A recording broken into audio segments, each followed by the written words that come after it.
Hello aspirants, welcome to the UPSC Analyzer. So today we will discuss newspaper analysis dated 30th June, and there is an announcement. I am launching UPSC mentorship program in which I will cover current affairs from several sources such as The Hindu, The Indian Express, Economic Times, Mint, PIB, Yojana in Kurukshetra and Down to Earth magazine, and will also discuss a static part related to every current affair in detail.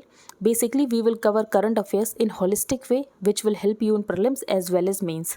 So if you are interested and want to join this program, so for that you have to join the Telegram group and the link for the Telegram group is in the description box. तो आप वहाँ से join कर सकते हैं. And I have also made a video regarding this program. तो अगर आपको और डिटेल में जानना है रिगार्डिंग दिस प्रोग्राम तो आप उस वीडियो को भी देख सकते हैं.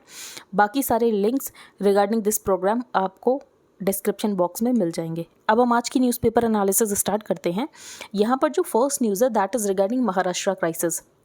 तो महाराष्ट्र में जो चीफ मिनिस्टर उद्धव ठाकरे हैं उन्होंने रेजिग्नेशन दे दिया है और उसके बाद अभी फ्लोर टेस्ट होगा.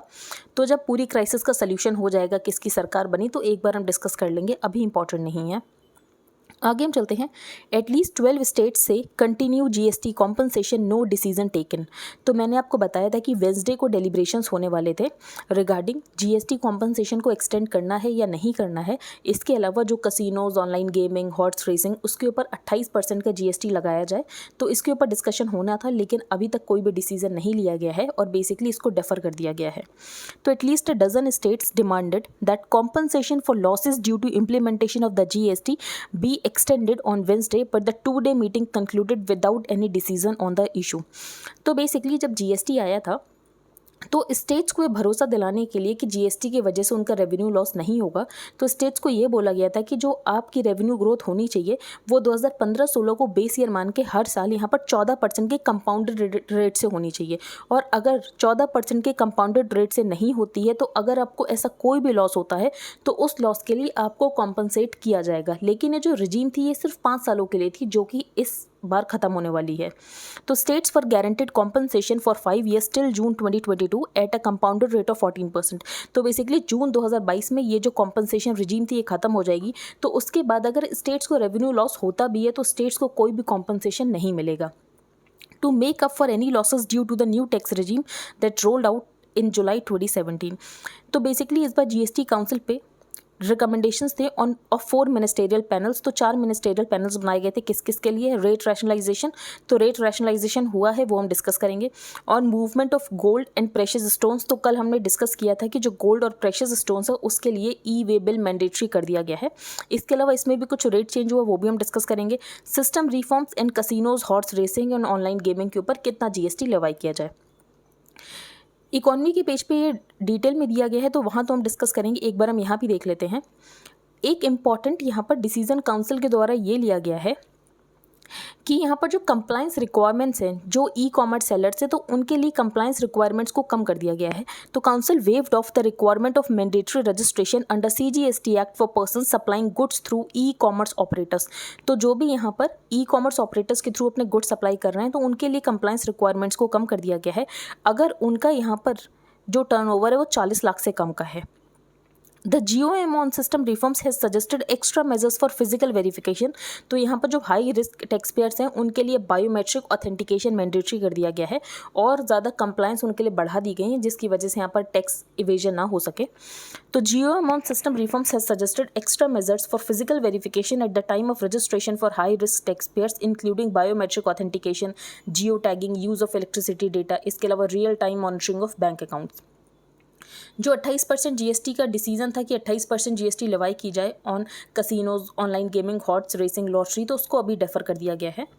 होस्ट ऑफ आइटम्स पे टैक्स को चेंज किया गया है इन्वर्टेड ड्यूटी स्ट्रक्चर को करेक्ट करने के लिए. इन्वर्टेड ड्यूटी स्ट्रक्चर का मतलब ये होता है कि इनपुट पे जो है वो टैक्स ज़्यादा है और आउटपुट पे टैक्स कम है जिसकी वजह से यहाँ पर गवर्नमेंट को इनपुट टैक्स क्रेडिट देना पड़ता था. तो it has been decided that the inverted duty structure will be corrected for a host of items. और फिर यहाँ पर आइटम्स दिए गए हैं तो एज सच आप आइटम्स तो इतने याद भी नहीं रख सकते तो आप इसको स्किप कर सकते हो. तो इन्वर्टेड ड्यूटी स्ट्रक्चर को करेक्ट किया गया है. कुछ सिस्टम रिफॉर्म्स किए गए हैं. हाई रिस्क टैक्स पेयर्स के लिए बायोमेट्रिक ऑथेंटिकेशन को मैंडेटरी कर दिया गया है. जो ई कॉमर्स बेसिकली जो ई कॉमर्स के थ्रू अपना सामान बेचते हैं, जो स्मॉल और मीडियम एंटरप्राइजेज हैं, तो उनके लिए यहाँ पर कंप्लायंस रिक्वायरमेंट्स को कम कर दिया गया है। अगर उनका यहाँ पर जो थ्रेशोल्ड है वो 40 लाख का टर्नओवर है, तो ये थ्रेशोल्ड यहाँ पर सेट कर दिया गया है। तो आई होप आपको समझ आ गया हो। अब हम आगे चलते हैं। सेकंड पेज पर कोई इंपॉर्टेंट न्यूज़ नहीं है, तो हम डिस्कस नहीं करेंगे। यहाँ पर भी कोई इंपॉर्टेंट न्यूज़ नहीं, ये हम डिस्कस करेंगे। यहाँ पर 2 सिटीज़ को रीनेम किया गया है। पहली है औरंगाबाद, तो औरंगाबाद का नाम कर दिया गया है शामबाजी नगर, और दूसरी है उस्मानाबाद, और उस्मानाबाद का नाम कर दिया गया है धाराशिव। तो धाराशिव और संभाजी नगर। फिर यहाँ पर बात की गई है जो नवी मुंबई इंटरनेशनल एयरपोर्ट आने वाला है, उसका नाम रखा जाएगा after the late DB Patil.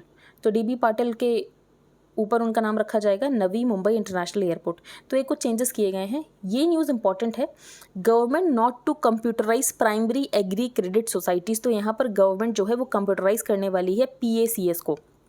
तो PACS को कंप्यूटराइज करने के क्या फ़ायदे हैं, PACS क्या होती है, तो एक बार हम डिस्कस कर लेते हैं। तो प्राइमरी एग्रीकल्चर क्रेडिट सोसाइटीज़, सबसे इंपॉर्टेंट बात ये है, जो यहाँ पर शॉर्ट टर्म रूरल कोऑपरेटिव होते हैं उनके 3 टाइप के स्ट्रक्चर्स होते हैं।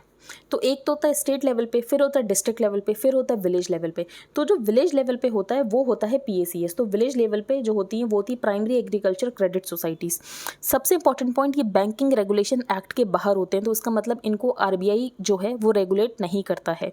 तो इनको कौन रेगुलेट करता है, तो they are regulated by state government and registrar of cooperative societies appointed by the state. तो RBI इनको रेगुलेट नहीं करता है क्योंकि ये बैंकिंग रेगुलेशन एक्ट 1949 में नहीं आती हैं। They are regulated by state government and the registrar of cooperative societies appointed by the state. PACS is organized at the grassroots levels of a village। तो मैंने आपको बताया ये विलेज लेवल पर होते हैं। It is the basic unit which deals directly with the rural borrowers, gives them loans and collect repayments of loans given। Basically आप इनको फर्स्ट बिल्डिंग ब्लॉक मान सकते हो cooperative banking system of India का। Recently NABARD has decided to develop 35,000 PACS into multi service centres. तो यहाँ पर नाबार्ड ने ये डिसाइड किया है कि 35,000 जो प्राइमरी एग्रीकल्चर क्रेडिट सोसाइटीज़ हैं उनको यहाँ पर मल्टी सर्विस सेंटर्स बनाया जाएगा। तो जिसकी वजह से जो PACS हैं वो फार्मर्स को सपोर्ट कर पाएंगी इन पोस्ट हार्वेस्ट मार्केटिंग फैसिलिटीज़। तो अभी आपको इनकी इंपॉर्टेंस समझ नहीं आ रही होगी, आपको लग रहा होगा ये तो विलेज लेवल पर हैं, लेकिन अगर हम इनकी इंपॉर्टेंस देखें तो जो किसान क्रेडिट कार्ड होते हैं तो 41% दे अकाउंट फॉर 41% ऑफ द किसान credit card loans given by all entities in the country. और ये जो 95% जो KCC लोन्स जाते हैं वो स्मॉल और मार्जिनल फार्मर्स को जाते हैं। तो बेसिकली इनका रोल बहुत ज़्यादा इंपॉर्टेंट है अगर हम इंक्लूजन चाहते हैं कि स्मॉल और मार्जिनल फार्मर्स का भी इंक्लूजन हो सके इनटू द फाइनेंशियल सिस्टम। फिर यहाँ पर कंप्यूटराइजेशन की वजह से क्या होगा, तो कंप्यूटराइजेशन की वजह से सारे PACS का सेम सॉफ्टवेयर होगा, आसानी से लिंकेज हो सकता है, ट्रांसपेरेंसी हो सकती है। तो computerisation will help in improving the outreach of the PACS as outlets for banking activities as well as non banking activities apart from improving digitalisation in rural areas. तो आई होप आपको समझ आ गया हो PACS क्या होते हैं, village level पर होते हैं और ये RBI के रेगुलेशन से बाहर होते हैं, इनको रेगुलेट करता है स्टेट गवर्नमेंट।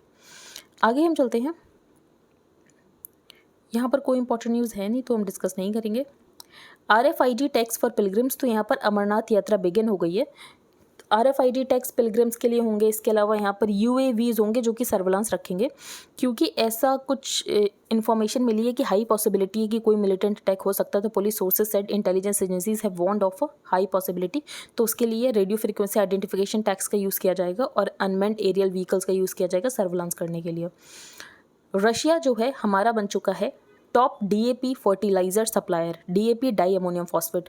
तो इससे पहले भी है ना, मैंने आपको न्यूज़ पढ़ाई थी कि हम USA से यूरिया ले रहे हैं, अब हम रशिया से DAP ले रहे हैं। तो इसका मतलब क्या है, इसका मतलब ये है कि हम अपने सोर्सेज को डाइवर्सिफाई कर रहे हैं इंपोर्ट करने के लिए। दैट इज़ वेरी इंपॉर्टेंट, हमेशा हमारे सोर्सेज डाइवर्सिफाई होने चाहिए, क्योंकि अगर आपका एक कंट्री से रिलेशन ख़राब हो गया तो बेसिकली आपके जो इंपोर्ट्स हैं वो तो बने रहेंगे। तो India is imported about 3.5 lakh tons of diammonium phosphate fertiliser from Russia which would be arriving during April to July period. फिर it is a smart strategy to diversify one supply sources. ऐसा ही हमने urea के साथ किया, urea हमने यहाँ पर USA से लिया और डाई अमोनियम फॉस्फेट हम यहाँ पर ले रहे हैं रशिया से। आगे हम चलते हैं। एंथ्रेक्स, तो एंथ्रेक्स डिजीज़ क्या होती है, it is an infectious disease which affects domestic as well as wild animals was reported in wild boars. तो बेसिकली ये एनिमल्स को इन्फेक्ट करती है लेकिन ह्यूमंस भी इन्फेक्टेड हो सकते हैं इससे। तो anthrax is caused by A spore forming bacterium, it mainly affects animals, humans can be infected through contact with an animal, या तो फिर स्पोर्स को इनहेल कर लें तो ऐसे में उन्हें भी, ह्यूमंस को भी एंथ्रेक्स हो सकता है।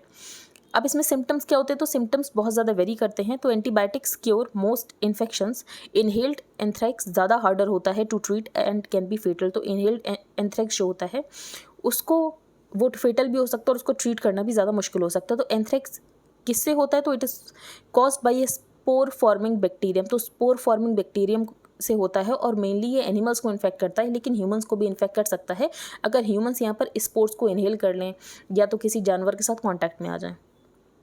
अब हम आगे चलते हैं, इन कोल्ड ब्लड। तो ये जो दो आर्टिकल्स हैं, इन कोल्ड ब्लड और द एग्जीक्यूशनस स्ट्रैटेजी, ये बेसिकली दोनों आर्टिकल सेम ही इशू पर हैं। तो इशू क्या है, इशू आपको पता होगा उदयपुर में क्या हुआ। तो उदयपुर में बेसिकली एक टेलर थे कन्हैया लाल, उनके दुकान पर दो लोग आते हैं ये कहने कि हमें यहाँ पर कुछ स्टिचिंग करानी है। फिर वो उनका नाप वाप लेना शुरू करता है, लेकिन उसके बाद क्या करते हैं वो दो लोग चाकू से मार मार कर कन्हैया लाल की हत्या कर देते हैं। अब उन्होंने इसके बाद वीडियो भी बनाई कि उन्होंने हत्या क्यों की। उनका ये कहना, हमने हत्या इसीलिए की क्योंकि इनके फ़ोन से कुछ एक पोस्ट हुआ था रिगार्डिंग नुपुर शर्मा और इन्होंने नुपुर शर्मा के बयान को सपोर्ट किया था, इसीलिए हमने इन्हें मार दिया। तो ऐसी वीडियो भी आई थी। तब उसके बारे में ही ये दो आर्टिकल्स हैं जो कि हम डिस्कस करेंगे। तो अगर आपने वीडियो देखा है तो आपको पता होगा कि आप नंब हो जाएंगे उस वीडियो को देखने के बाद, बहुत ही ज़्यादा सिनेस्टर वीडियो है। The killing of Kanhaiya Lal in Udaipur, captured and flaunted by his killers on video, is a gruesome crime. It has deservedly drawn the strongest condemnation across political and ideological lines in the country. Even as there is no room for the politics. तो यहाँ पर author ने यही कहा है कि politics करने की ज़रूरत नहीं है और यहाँ पर ज़रूरत भी नहीं है पॉलिटिक्स करने की, क्योंकि ऐसी जो वीडियोज़ होती हैं बेसिकली इंडिया से तो कभी नहीं देखी गई। आपको यहाँ पर जहाँ पर तालिबान का रूल है वहाँ पर भले ही देखने को मिल सकती है, पर इंडिया में ऐसी वीडियोस कभी नहीं आई हैं। तो while the crime has played out in public view, the grisly videos do not tell all important questions remain. The National Investigation Agency को अब नेशनल NIA जो है बेसिकली इन्वेस्टिगेट करेगी कि क्या इशू है, कहीं कोई लिंक्स तो नहीं है किसी टेररिस्ट ऑर्गेनाइजेशन से। तो meanwhile it will be the work of politics to ensure that जो इंपॉर्टेंट डिस्टिंक्शन उसको ब्लर ना किया जाए और जैसे प्राइम टाइम पे शुरू हो जाता सब कुछ वैसा ना हो, और इस मैटर को डील करने के लिए सोचा जाए कि इसको कैसे डील करना है, क्योंकि हारमनी बनना बहुत ज़रूरी है, हारमनी बनी रहे सबके बीच में। The industry of hot sentiments is quite capable of manufacturing hate and violence. तो हेट और वायलेंस मैन्युफैक्चर होता है इसकी वजह से, और ये बहुत ज़रूरी है। जो इंडिया की डेमोक्रेसी डिफरेंट है वो इसी वजह से डिफरेंट है क्योंकि we are a home to a Muslim minority which has not drawn in to the Islamic radicalisation. तो जो इस्लामिक रेडिकलाइजेशन की स्टोरी आप अफगानिस्तान में सुनते हो वैसा आपने इंडिया में कभी नहीं सुना है, ना ही कभी इंडिया में होते हुए देखा है। तो ये सब ना हो तो उसके लिए यहाँ पर जो पॉलिटिकल लीडर्स हैं उनको यहाँ पर करने चाहिए, कुछ स्टेप्स लेने चाहिए और अपनी रिस्पॉन्सिबिलिटी समझनी चाहिए। तो बेसिकली ये आर्टिकल भी उसके ऊपर ये है। तो the point of the execution was to lay down the clear line, say something on the prophet that we will find insulting and there will be consequences. तो ऐसा उन्होंने कुछ वीडियो में कहा था। It was to make clear. इसके अलावा जो परपेट्रेटर्स हैं उनका ये भी कहना है कि ब्लास्फेमी लॉज होने चाहिए। ब्लास्फेमी लॉज का मतलब ये है कि कोई भी रिलीजियस के अगेंस्ट कुछ बोल ना सके, और कोई भी अगर रिलीजन के अगेंस्ट कुछ बोलेगा तो उसको सज़ा होनी चाहिए। तो वो होते हैं यहाँ पर blasphemy laws. The public nature of the act was to also signal that they do not consider this a crime। और उनका ये मानना है, बेसिकली उनकी वीडियो से आपको ये लगेगा कि वो कुछ बात कर रहे हैं कि वो कुछ इन्फोर्स कर रहे हैं ऑफ अ हायर लॉ, तो ऐसे में वो इसको क्राइम समझ ही नहीं रहे हैं। Its purpose is to create fear and terror. तो एक चाइनीज़ प्रोवर्ब है कि आप एक को मारो और 1000 लोगों में डर फैला दो, तो वही करने की यहाँ पर कोशिश की गई है। Condemning an incident is not an answer to the endless narrative of revenge and counter-revenge and feigned victimhood that will be circulated to use Kanhaiya's execution। तो बेसिकली यहाँ पर यही बताया गया जो पॉलिटिकल पार्टीज़ हैं वो इस इशू को और ज़्यादा पोलराइज करने के लिए यूज़ ना करें। The psychological impact of seeing a video where someone walks into the tailor shop, और उसके बाद ये एक तरीके के कस्टमर बन के आते हैं फिर ऐसे किलिंग कर देते हैं, दैट इज़ हॉरीफाइंग। आगे हम चलते हैं, a president for new India. तो आपको पता है यहाँ पर जो NDA की प्रेसिडेंशियल कैंडिडेट हैं वो है यहाँ पर Droupadi Murmu ji. She is a tribal women succeeding a Dalit to the highest constitutional post of the nation is a remarkable testimony to the deepening roots of India's democracy. अब BR अम्बेडकर का एक आइडिया था, idea of synthesis and representation of women, और वो दोनों ही हम होते हुए देख रहे हैं। बॉर्न इन 1958, मुर्मू जी यहाँ पर आती हैं संथाल ट्राइबल कम्युनिटी से। तो संथाल ट्राइबल कम्युनिटी के बारे में आपने हिस्ट्री में भी पढ़ा होगा, एक संथाल रिवोल्ट भी हुआ था। तो in 1855 they revolted against the permanent settlement of Bengal introduced by lord Cornwallis in 1793। Next हम डिस्कस करेंगे क्लोजिंग द गल्फ। अभी प्राइम मिनिस्टर यूएई के विजिट पर गए थे, तो पहले G7 समिट अटेंड करने गए थे, उसके बाद यहाँ पर यूएई गए थे। तो prime minister Narendra Modi's visit to the UAE on June 28 was his fourth, having visited the country earlier in 2015, फिर 2018, 2019 और अभी विजिट किया।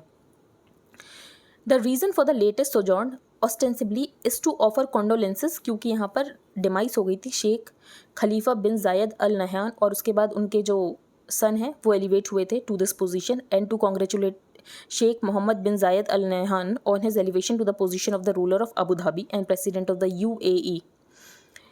अब बेसिकली जो प्राइम मिनिस्टर मोदी हैं उनको कुछ टाइम पहले, लगभग 3 साल पहले, उनको ऑर्डर ऑफ जायद दिया गया था। ऑर्डर ऑफ जायद जो होता है वो होता है यूएई का हाईएस्ट सिविलियन अवार्ड।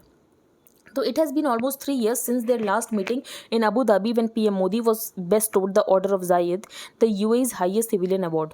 तो बेसिकली हमने अभी यूएई के साथ एक कॉम्प्रहेंसिव इकोनॉमिक पार्टनरशिप एग्रीमेंट भी साइन किया है, तो इससे ये पता चल रहा है कि यूएई के साथ हमारे बायलैटरल टाइज बहुत ज़्यादा इंप्रूव हो रहे हैं।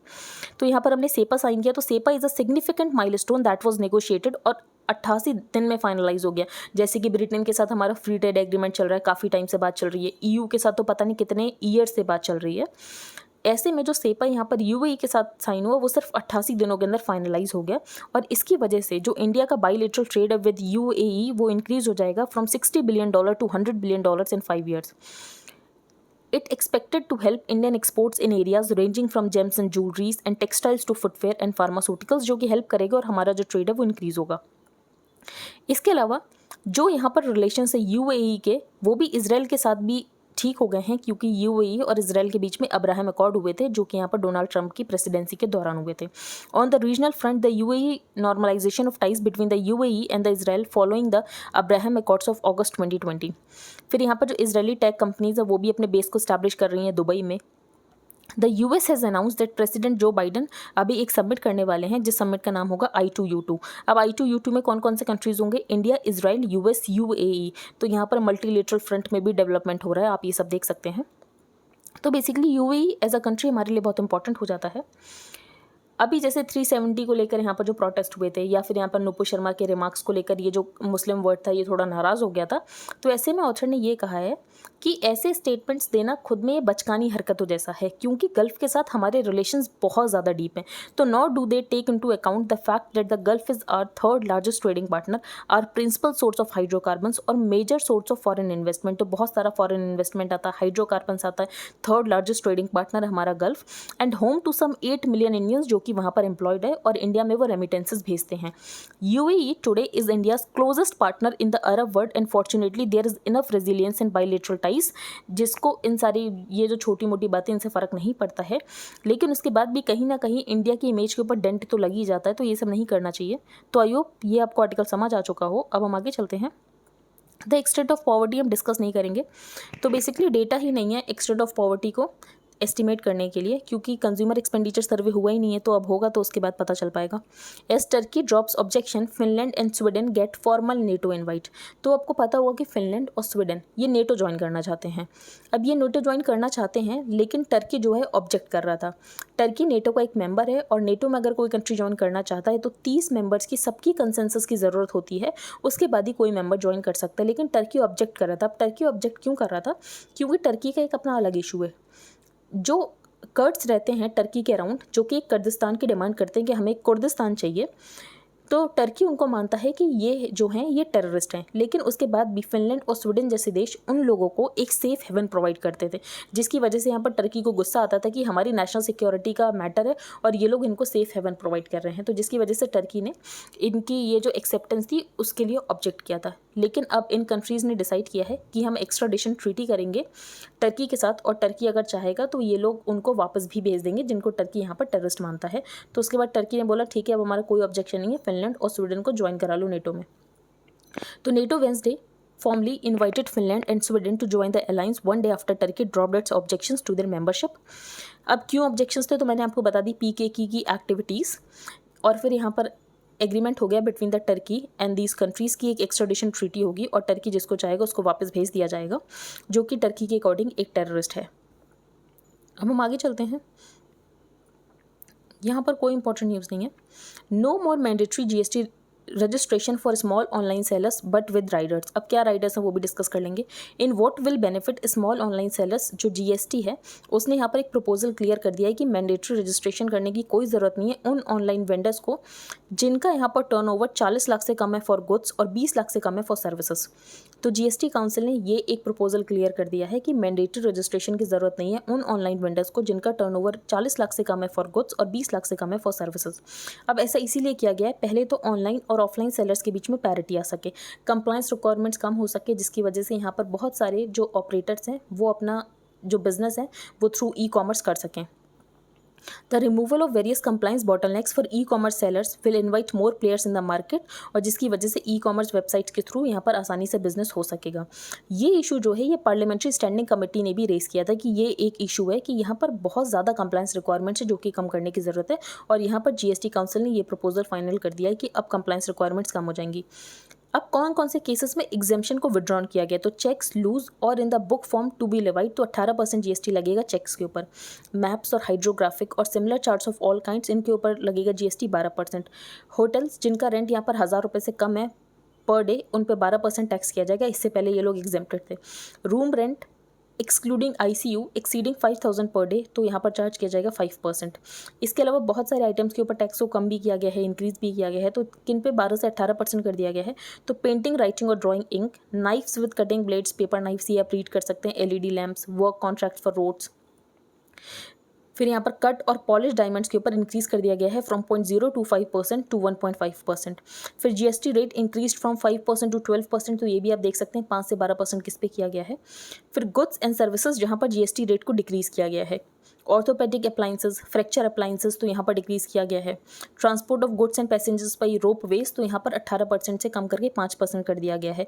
Renting of truck goods carriage, जहाँ पर कॉस्ट ऑफ फ्यूल को इंक्लूड किया जाता है, वहाँ पर 18% से 12% कर दिया गया है। अभी यहाँ पर ट्विटर को ये बोला गया है कि ट्विटर अगर कंप्लाई नहीं करेगा गवर्नमेंट की गाइडलाइन से, तो ट्विटर को जो ट्विटर का इंटरमीडिएरी स्टेटस है वो छीन लिया जाएगा। अब इंटरमीडिएरी स्टेटस क्या होता है वो हम पहले डिस्कस करेंगे, पहले हम इशू डिस्कस करते हैं। तो ministry of electronics and IT has given Twitter one last opportunity to comply with its blocking order. तो अगर गवर्नमेंट किसी कंटेंट को फ्लैग कर रही है और गवर्नमेंट ट्विटर से ये कह रही है कि इस कंटेंट को हटाना है, और उसके बाद अगर ट्विटर नहीं हटा रहा है, तो बेसिकली ट्विटर जो है अपना जो स्टेटस एज इंटरमीडिएरी है वो खो देगा। अब इंटरमीडिएरी का क्या मतलब होता है, इंटरमीडिएरी स्टेटस अगर किसी को मिला है तो उसका मतलब ये है कि वो साइट रिस्पॉन्सिबल नहीं है किसी भी कंटेंट के लिए। तो which will make the website legally liable for content posted bye users on it's platform. तो अगर उसका इंटरमीडिएरी स्टेटस हट गया तो ट्विटर के ऊपर अगर कुछ भी पोस्ट किया जाएगा तो उसके लिए ट्विटर रिस्पॉन्सिबल होगा और ट्विटर ही उसके लिए लीगली लायबल होगा। तो which will make the website legally liable for content posted by user on it's platform. तो बेसिकली यही इशू है कि अगर इंटरमीडिएरी स्टेटस हट गया तो उससे ट्विटर को क्या नुकसान हो सकता है। तो MeitY has given Twitter until July 4 to comply with all its blocking orders, failing which Twitter अपना इंटरमीडिएरी स्टेटस खो देगा, और उसके बाद जो वेबसाइट है वो लीगली लायबल हो जाएगी किसी भी कंटेंट के लिए जो भी ट्विटर पे यहाँ पर पोस्ट किया जाएगा। तो अब हम एक्सप्लेन पेज डिस्कस करेंगे। तो एक स्टडी से ये पता चला है कि अगर ज़्यादा रोड सेफ्टी मेजर्स होंगे तो उसकी वजह से लगभग 500,000 लाइफ्स एनुअली बच सकती हैं world wide. New global and country level estimates suggest that routinely wearing helmets and seat belts, obeying speed limits, तो यहाँ पर अगर हेलमेट्स को वेयर किया जाए, सीट लिमिट्स को ओबे किया जाए, ड्रंक एंड ड्राइव ना किया जाए, तो उसकी वजह से लगभग 3.5 से 5.5 लाख तक जिंदगियाँ बच सकती हैं। अब ये स्टडी पब्लिश हुई है। इंडिया के बारे में एक डेटा इंपॉर्टेंट ये है कि वर्ल्ड बैंक ने नोट किया है कि इंडिया में 1% ऑफ द वर्ल्ड्स व्हीकल है, लेकिन इंडिया अकाउंट करता है for 10% of all crash related deaths. तो 1% व्हीकल्स हैं, लेकिन यहाँ पर वर्ल्ड वाइड डेथ्स के कंपैरिजन में 10% जो क्रैश रिलेटेड डेथ्स हैं वो इंडिया में ही होती हैं। कैपस्टोन, ये नासा की सैटेलाइट है कैपस्टोन। अब ये क्या करेगी, तो ये जो नासा की सैटेलाइट है ये एक ल्यूनार ऑर्बिट को टेस्ट करेगी कि क्या इसको फ्यूचर मिशंस के लिए यूज़ किया जा सकता है। तो कैपस्टोन किसका मिशन है, नासा का सबसे important point. On Wednesday NASA launched CAPSTONE. अब कैपस्टोन की फुल फॉर्म क्या है, cislunar autonomous positioning system technology operations and navigation experiment.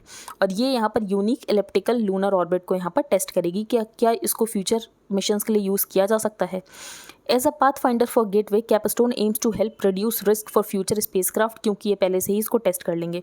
Orbit is known as near rectilinear halo orbit, it is significantly elongated, और basically वहाँ पर precise balance भी locate है। तो यहाँ पर टेस्ट किया जाएगा और उसके बाद इसको फ्यूचर मिशन के लिए यूज़ किया जाएगा। तो कैपस्टोन आपको पता होना चाहिए, कैपस्टोन किसका मिशन है, नासा का मिशन है, क्या करेगा। तो बेसिकली ये यहाँ पर एक ल्यूनार ऑर्बिट को टेस्ट करेगा, क्या इसको फ्यूचर मिशंस के लिए यूज़ किया जा सकता है। कल मैंने आपको बताया था कि mRNA कोविड वैक्सीन, इंडिया की first indigenous mRNA Covid vaccine को अप्रूवल मिल गया है, लेकिन अभी रेस्ट्रिक्टेड इमरजेंसी यूज़ का ही अप्रूवल मिला है। The countries first home grown mRNA कोविड-19 वैक्सीन जेमकोवैक-19, जिसको कि डेवलप किया गया है एट पुणे's जेनोवा बायोफार्मास्यूटिकल्स, और इसको रेस्ट्रिक्टेड इमरजेंसी यूज़ मिल गया है कि 18 साल से ऊपर इसको यूज़ किया जा सकता है। इसका फीचर सबसे इंपॉर्टेंट ये है कि जैसे मॉडर्ना की वैक्सीन है, तो मॉडर्ना की वैक्सीन भी mRNA है, लेकिन उसको अल्ट्रा लो सब जीरो टेम्परेचर्स में रखना पड़ता है, लेकिन वैसा इस वैक्सीन के साथ नहीं है, इसको आप 2 डिग्री सेल्सियस में भी रख सकते हो।